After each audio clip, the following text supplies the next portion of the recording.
folks, Big Woodsman here. Today we're coming back at you with part 3 of our 3-part series on how to rebuild an antique spoke shave. So stay tuned and let's see what we get into.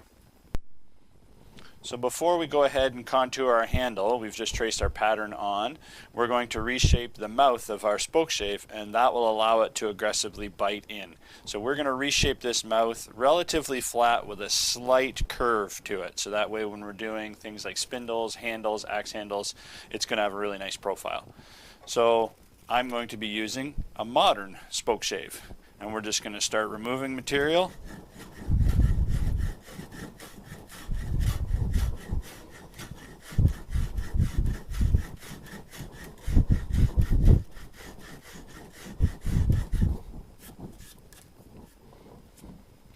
And we're just going to keep doing that until we get the desired profile we're looking for.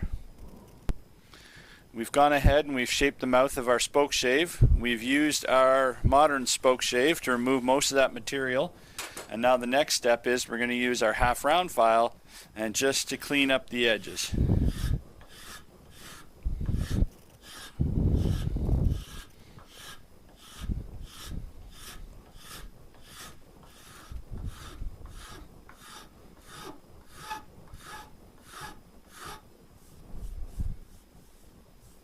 And now a little bit of light sanding, and that'll be right on the mark of where our blade comes in.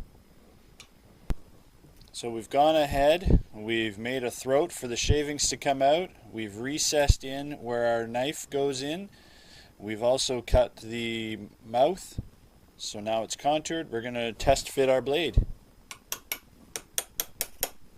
So tapping evenly on both sides sets that blade down in.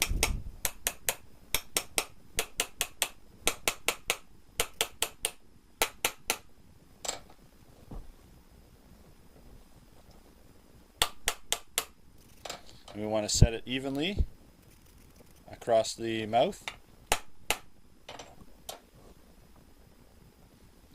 There we go.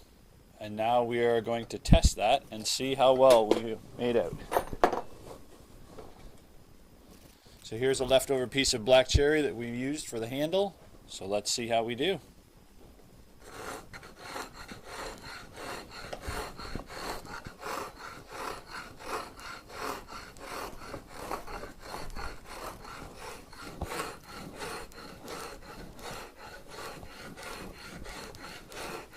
Wow, that really works well.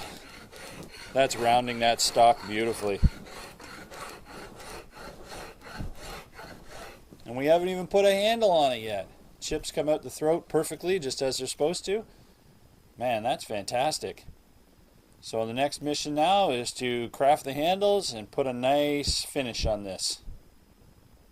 Wow, I'm really impressed. Just in a few seconds, look at how quickly that rounded that stock. And that's black cherry, that's nice hardwood. That's really impressive. So now to finish off our spoke shave, we've laid our pattern out onto the wood. We are going to go ahead with our scroll saw and we're going to cut out the rough shape of the handle. So therefore we can move ahead and start forming that and shaping that with our spoke shave.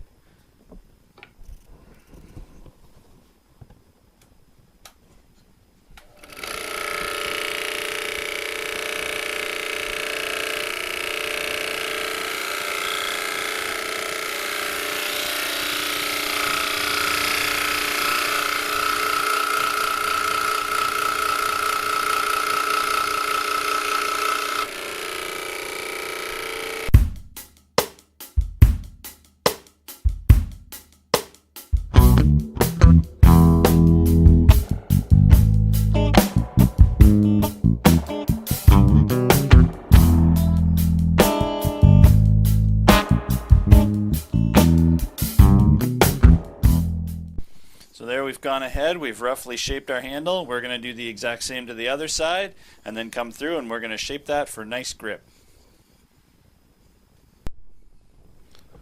So now that we have our handles roughly cut out, we're going to go back to the vise and we're going to go ahead and shape this using our other spoke shave and some half round files, rasps.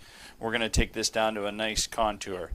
We've got really nice thumb grips here. This is really nice and comfortable in the hand.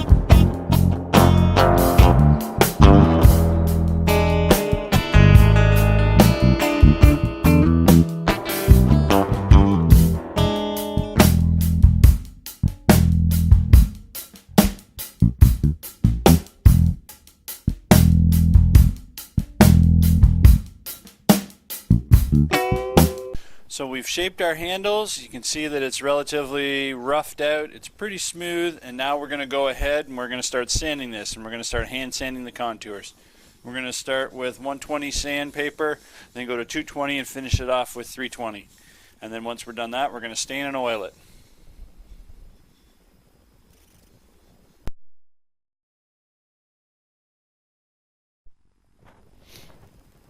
So here's our original Spokeshave handle. We're going to be shipping that with the new one.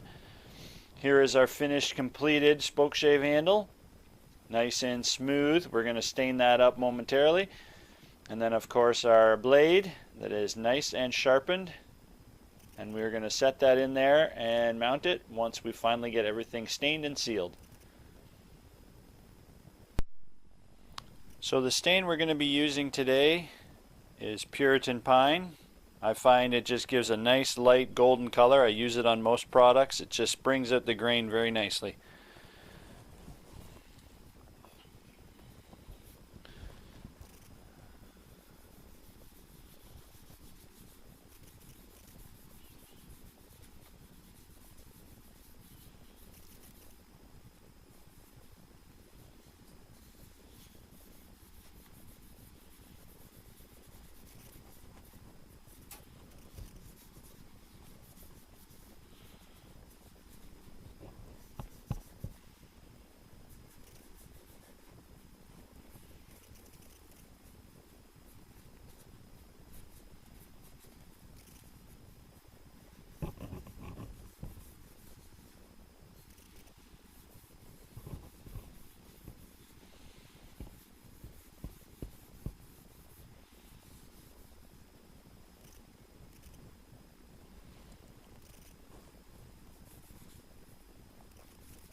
And we're going to set it on a couple pencils just to keep it up off the workstation and just go over it nicely.